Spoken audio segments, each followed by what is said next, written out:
So I would say simply this.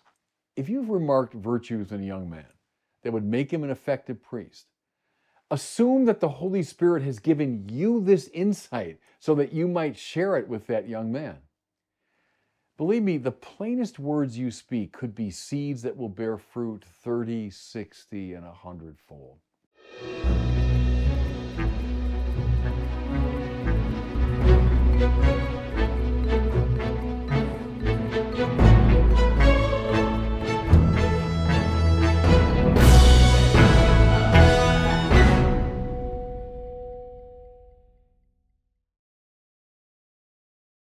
It was fully my intention to have all the Winona-Rochester seminarians stand at one point during my installation Mass homily.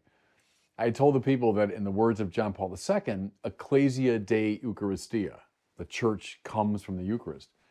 And since the Eucharist comes from priests, it logically follows, I said, if there are no priests, no church. So I wanted everyone to see and acknowledge the young men in our diocese who are actively discerning a call to this indispensably important way of life. Well, during the ovation, something came to me as an inspiration. I hadn't planned to say it. It wasn't in my text, but I kind of blurted out as the applause was dying down. I said, let's double their number in the next 5 years. Now, a confirmation this was perhaps from the Holy Spirit is that people at every stop I've made so far in my diocese have, with enthusiasm, echoed those words back to me. We have 20 seminarians at both the college and major theology levels, which is pretty good for a diocese our size, but it's not enough. And this is true across the country. There just are not enough priests. Now, bishops and priests do indeed have a key role to play in the encouragement of vocations. What draws a young man to the priesthood is, above all, the witness of happy, healthy priests. Some years ago, Time magazine conducted a survey to determine which professions were the happiest. By a rather large margin, those deemed most content were members of the clergy. Moreover, a variety of surveys have demonstrated that despite the troubles of recent years, Catholic priests report very high levels of personal satisfaction with their lives. Given these data, one recommendation I'd make to my brother priests and bishops is this: let people see it. Let them know how much joy you take in being a priest. But I believe that lay people have perhaps even a more important role to play in the cultivation of vocations. You know, within the Protestant context, sometimes the son of a great preacher follows in his father's footsteps so that one minister effectively begets another. But for obvious reasons, this can't happen in a Catholic setting. Instead, priests, without exception, come from lay people. They come from families. The decency, prayerfulness, kindness, and encouragement of parents, siblings, grandparents, aunts, uncles makes an enormous difference in the fostering of a vocation.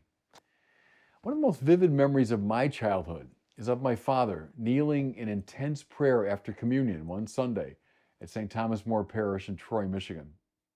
I was, 5 or 6 at the time. And I consider my father the most powerful man on the earth. So that he was kneeling in supplication before someone he thought more powerful shaped my religious imagination profoundly. And as you can probably tell, I've never forgotten the moment. Both my parents loved and respected priests and made sure that we kids had steady contact with them. Trust me, their openness of spirit in regard to priests affected my vocation deeply. And please remember too, non-family members can light the flame of a vocation as well. Study after study has shown one of the most important factors in convincing a young man to enter the seminary is that a trusted friend, colleague, or elder told him he'd make a good priest. I know there are lots of folks who harbor in their hearts the conviction that a young man should enter the seminary, for they've noticed his gifts of kindness and prayerfulness, intelligence, etc. But they've never summoned the courage or taken the time to tell him. Maybe they've assumed that others have done so, but this is tragically to miss an opportunity. So I would say simply this: if you've remarked virtues in a young man that would make him an effective priest, assume that the Holy Spirit has given you this insight so that you might share it with that young man.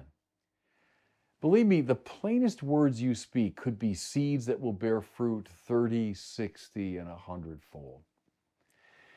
Finally, if you feel strongly about vocations, pray for them. In the Bible, nothing of moment is ever accomplished apart from prayer. God delights in our cooperation with His grace, but the work of salvation is, at the end of the day, His. So ask Him. Might I suggest a particular intercessor in this regard?